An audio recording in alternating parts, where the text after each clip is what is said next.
Assalomu hammaga hurmatli Savat Avto kanali bo'yicha do'stlar egalaridan Matiz 5 ga srochniy telefon qilsangiz, olib qolsangiz bo'ladi. 2005-yil metani bir yil martda qo'yilgan deydi.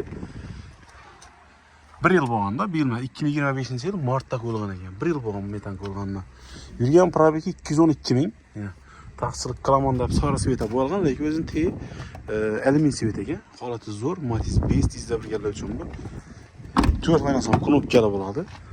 Holati zo'r, bir qator hissiyati bersa, mashina vaqti chotki bo'ladi. Metan ham toza ekan. Tak, balon sosteniyasi zo'r. Hozir loy bo'lib yotdi, lekin baloni zo'r ekan. 4 dona balon ham chotki holatda. Do'stlar, narxi 20 million so'm. Bittadan onun narxi. Srochniy telefon qilasizlar, olib ketaverasizlar. O'zimiz nomerini yozib qo'yamiz. Egasining nomerini yozmaymiz. O'zimiz nomerini telefon qilasizlar. Bemalol bu yerda ko'rishib barabar o'ramiz do'stlar. Holati zo'r. Generalni chiqadi qarang.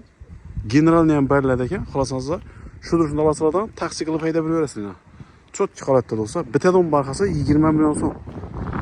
Chexol, polik hamma narsasi bor. Zo'r holatda turibdi. Hozir bir qadar haydab ko'ring.